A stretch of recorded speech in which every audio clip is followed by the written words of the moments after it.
Welcome, everyone. We're at part 3 of the commentary. This is actually 51 and 56, so I missed it by a second. So obviously, this is not the exact same frame. We're at 51 minutes and 56 seconds, and when I'm going to count down when I say play now, we will do so. Okay, ready? 3, 2, 1, play now. And let us get this back on track. So this is the Bruce Wayne scene where he's got to figure out what to do with his life. Is he going to stay single? Is he going to date Catwoman? Oh, wait, wrong movie. Let's, oh, this scene. Okay, we're coming upon this scene in a moment here. So, yeah.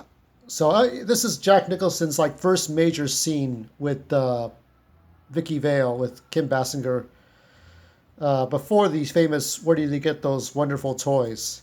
And here's this is one of the last great movies I think Jack Nicholson was in, The Departed. Yep, that's an HD DVD combo format. Another great Warner Brothers classic. So what does he play, a mobster? Well, to spoil it all, everybody fucking dies, right? So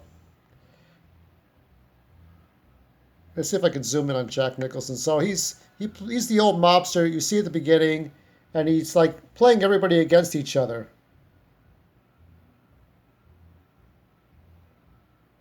There it is. Fantastic. Oh yeah, yes. Now he falls in love with Vicky Vale. All right. Let's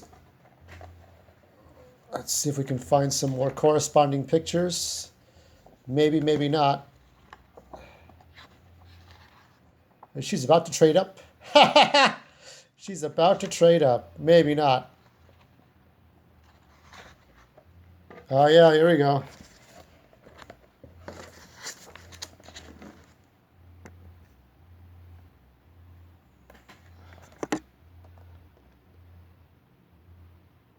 He's got pictures for every hoe on the floor. I don't understand that. Makes no sense. But maybe it does. Do, do, do, do. I would hear this music again when they did the Batman Returns promo for, what is it, Holiday Inn? You'd see the Penguin, or somebody who was supposed to be the Penguin. Oh, this is the Axis Chemical stuff. Oh, this is the beginning of Joker's Reign of Terror.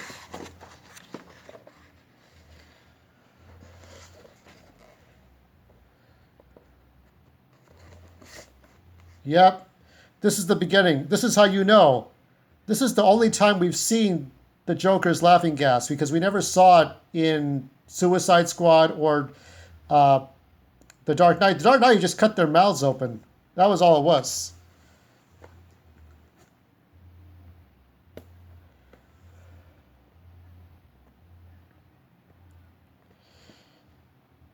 We saw it again in Gotham.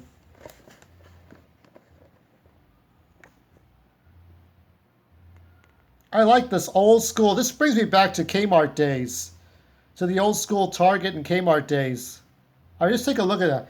This is like, here's a rare time you get to see this scene up close. You see Joker stickers everywhere. Yeah, those are the two models that died.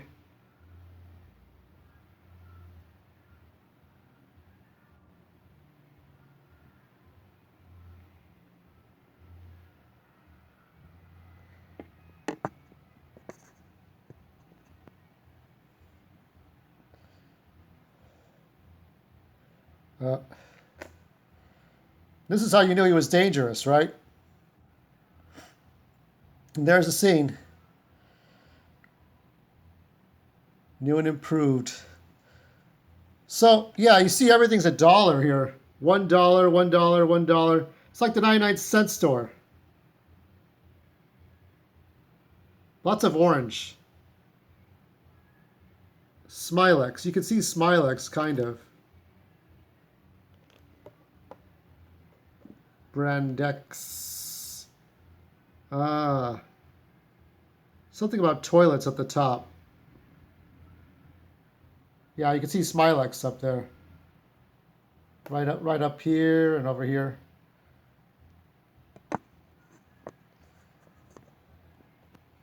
Knows for sure. Yep. Where can I get these products? Chances are you bought them already. Shh.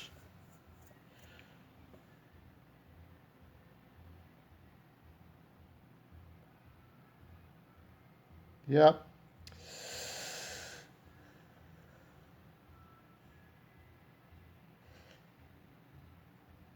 See, Rubber Wall was right. The second half is not as great as the first half, but there's still something to look at. I mean, this guy just turns the Untouchables world on its ear, right?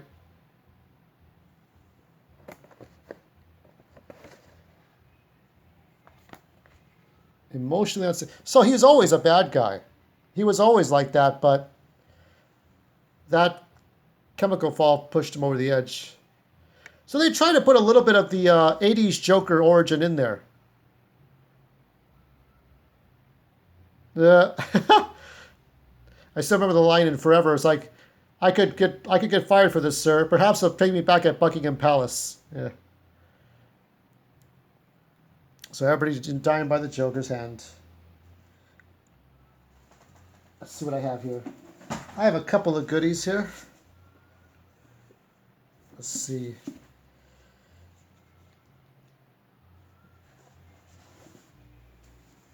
This is the first appearance. This is Detective Comics 27. So this is the first time you see Batman. Detective Comics was DC Comics' first comic, and all they had were detective stories. You know, like Sam Spade or kind of those Dick Tracy kind of stories, like, you know, one shot, one issue kind of mysteries you solve. But then they decided, you know, they had the Batman. Bob Kane, like I said, Bob Kane's a good artist, but Bill Finger and Jerry Robinson had to help him out. Okay, but I don't, just because he took all the credit, I don't want to throw him completely under the bus. I'll throw him under a parked bus, but not under a moving bus. Oh yeah, this is the yeah. I think, hold on, I'll get to more of this first appearance of Batman. Where are you going, Jack?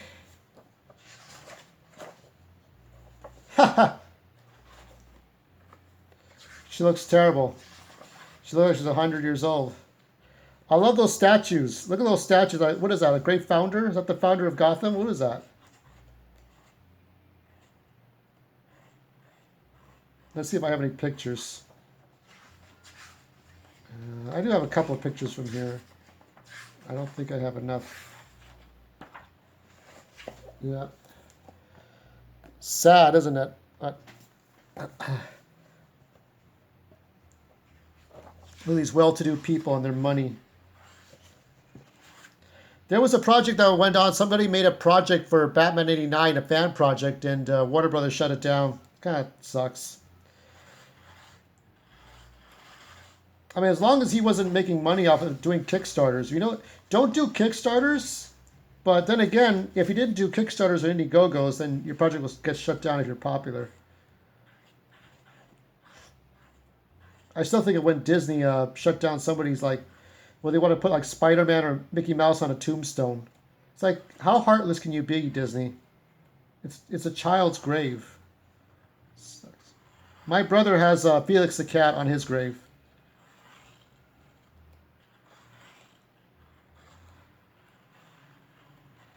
Yeah, here comes the museum scene. I thought I had a couple of scenes in here. It's tough to not have that blank and not have anything here. Hold on. Yep, everybody gets knocked out.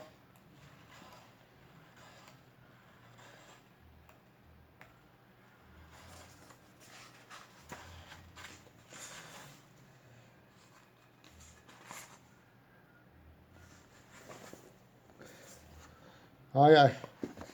Here is the Fugelheim Museum. And you can see everybody in here.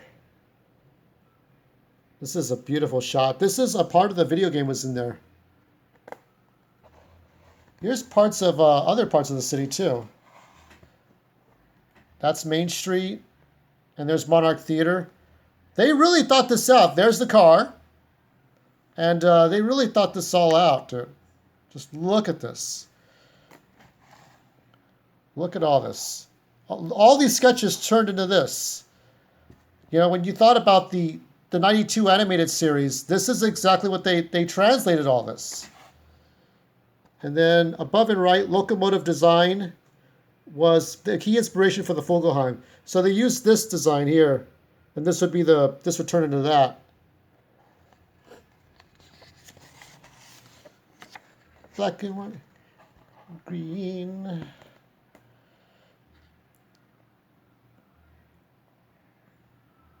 I'm trying to sing it badly so I don't DMCA myself here.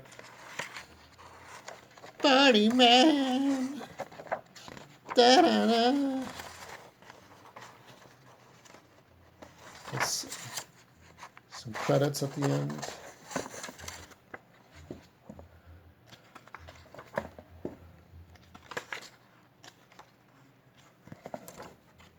Yeah. There it is. Chances are you bought them already. I like the scene. I kind of like this one. Yeah. That's one of my favorite shots. Just like, yeah, just keep that. Da, da, da, da. Yeah. They needed Prince to sell this movie too. Like, yeah, let's put some music. Let's sell some. Because Superman, the movies, they didn't really have that. And also, too, Star Wars had Johnny Williams. But to have a pop star, I mean, they could have gotten Michael Jackson if they wanted to, but Michael Jackson probably would have charged more money, so Prince was a little cheaper, I guess.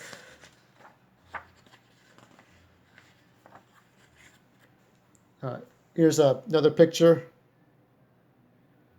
Crap. There you go. Who is this guy? Jack Nicholson has Joker makeup in disarray with producer John Peters. Yep, good old John Peters. He loves Superman and spiders. He loves giant spiders in movies. I think that's why Mohawk in the Gremlins movie, you would see Mohawk the Gremlin would have this spider shot. Remember that spider shot? And they would come, and Gizmo would use a bow and arrow.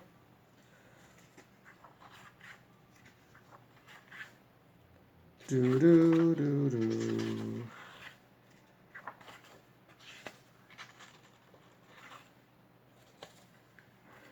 I mean, it somehow works to get all the actors in close proximity to one another, I guess. You got to make it work somehow.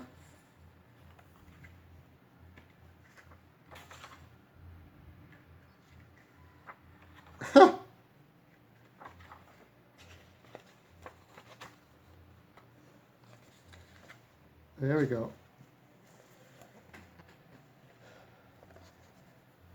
Yes. There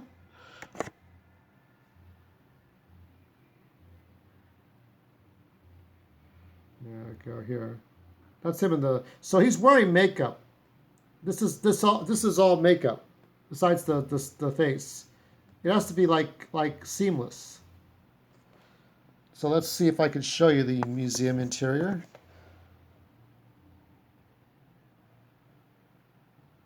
Oh yeah, there's people falling over themselves here.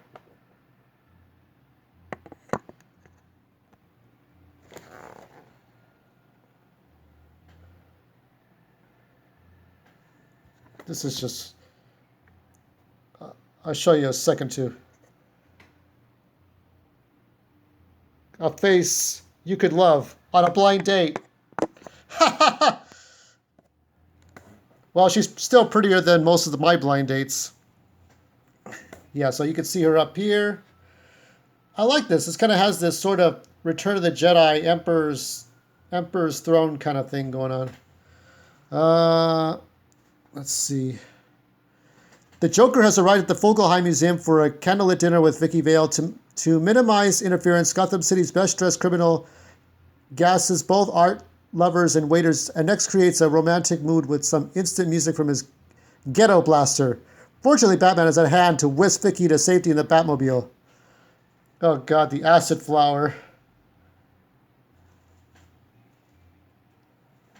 And there's the car. We'll get to the car.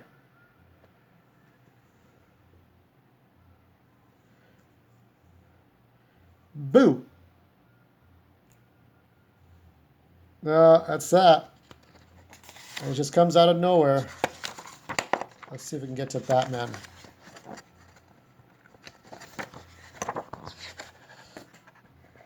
This is the shot, really, I mean, when you think of that grappling hook, this is the scene you think of when you think of the grappling hook. I don't care if Robert Pattinson's doing the movies now. Wonderful toys. Yep, all that.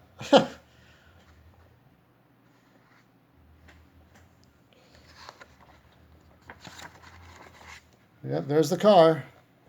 Now he's got to do a little bit of fighting in this scene. Everybody spreads out. It's a classic. I mean, I've seen this so many times.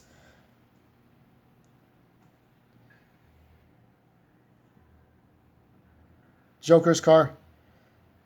I mean, Ertl made so many different die-cast toys, cars, because Hot Wheels never cashed in on Batman stuff until like last decade. Because before that, they didn't care. Ertl did. ERTL. Look up Ertl. Ertl cared more about the merchandising. Hot Wheels did not. They didn't cash in on that stuff till later. Somebody saw a point.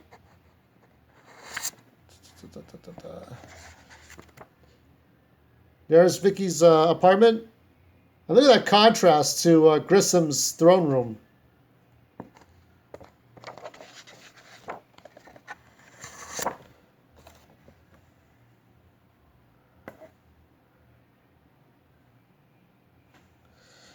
Oh, I never noticed that bulldozer. Yep. Just stop it. So the bulldozer sets up the whole fight, but I never noticed that Tonka truck there.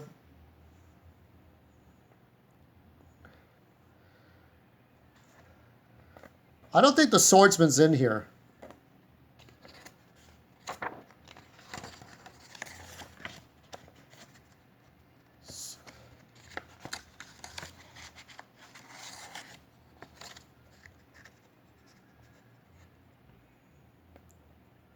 Yeah.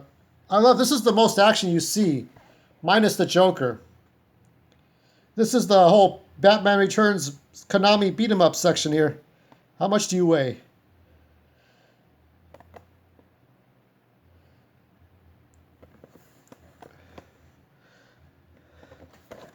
Yeah, let's take a look again at those gadgets.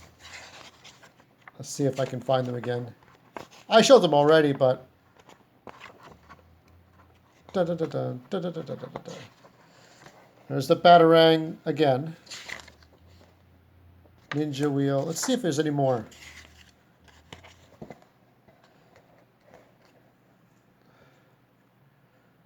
Check that out.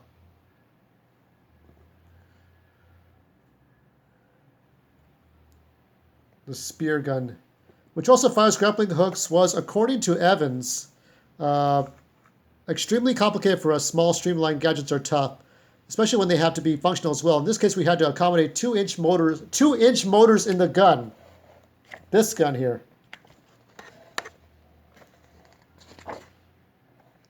Sheesh.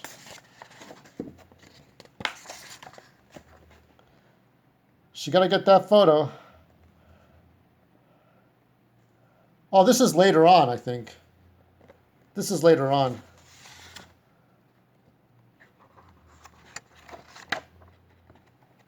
Oh yeah, the swordsman guy. How cool is he, right?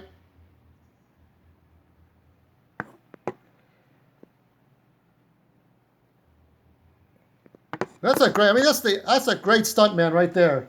Using those swords.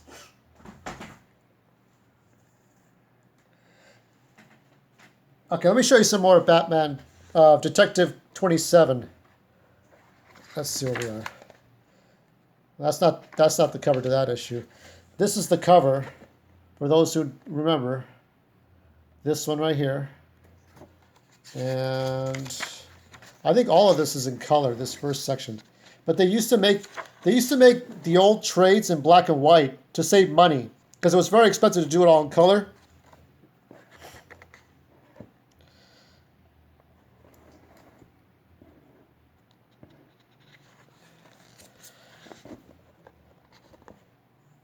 What the?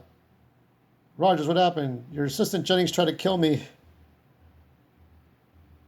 Let's see. Stryker, who wished to be sole owner, but having no ready cash, made secret contracts with you to pay a certain sum of money each year until he owned the business. He figured by killing you and stealing the contracts, he wouldn't have to pay this money. Very clever. I secured this contract for one of his hired killers. Suddenly, Stryker, with the strength of a madman, tears himself free from the grasp of the Batman. Boom. He's falling right into the acid tank. This is the acid meme. It's not Jack Napier or the Red Hood, but it's like a fitting ending for his kind. That kind of just makes you think about the Joker a little bit. But you don't know that Bruce Wayne is Batman in this classic story until it says Bruce Wayne returns home to his room. A little later, his door slowly opens and reveals its occupant. If the commissioner could see his young friend now, he'd be amazed to learn that he is the Batman. Watch for a new thrilling Batman Bat-Man.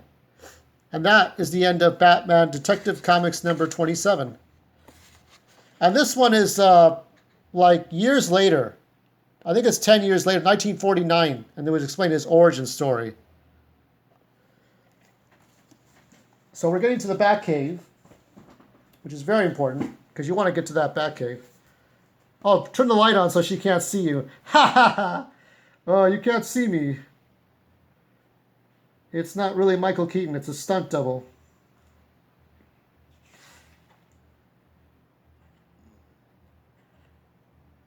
I mean, that music is used over and over again in the Lego Batman series. And here's some more on the Batmobile.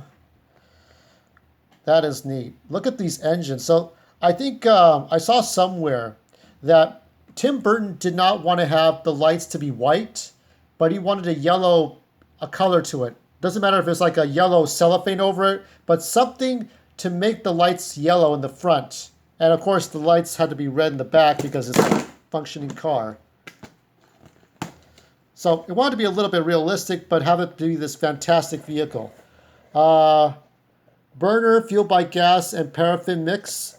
Body, all fiberglass, length 19 feet 6 inches, 5.9 meters, width 8 feet 2.4 meters.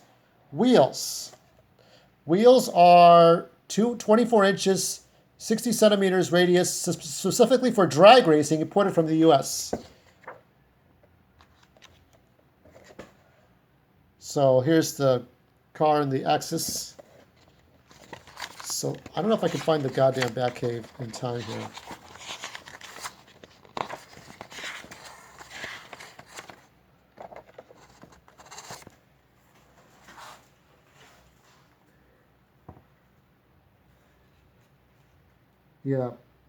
Yeah, that's based on the '70s story, the Laughing Fish, where it's based on the '90s animated series had it too, where Joker would kill people using two chemicals mixed together.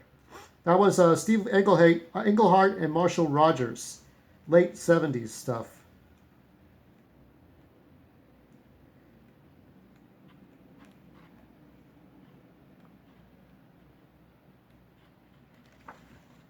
What people?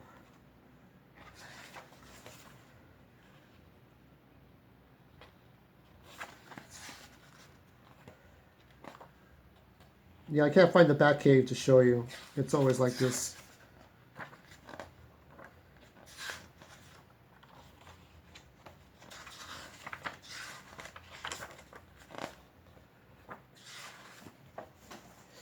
There's the Batcave. These are concept art. There's Bruce Wayne in the Batcave. It's great. The Batcave, although at first seemed like a hollow which time forgot, is paradoxically packed with state-of-the-art gadgetry. Banks of screens and switches assist Bruce Wayne in his deeper thinking and allow him to watch the Joker's every move. Batman brings a bewildered Vicky Vale here after saving her from the Joker's clutches at the Fugelheim Museum. Okay. Where are we at now? Okay. Let's stop here. Okay. So, where am I at now? Hopefully there's not dust on my screen this time. I am at, let's see, we are past the 1 hour mark. I am at 1 hour, 16 minutes, and 52 seconds. Here is Knox on the phone. Now this is just after Vicky got taken, Batman took the film because he needed evidence. So she's just waking up in her apartment. And Knox is talking to her. So this shot here, if you're on your tape or analog machine, this is the frame you want to be on. And 1 hour, 16 minutes, and 52 seconds. And we'll pick up tomorrow with more. And I'll show a little bit of that continuity error that I saw years ago.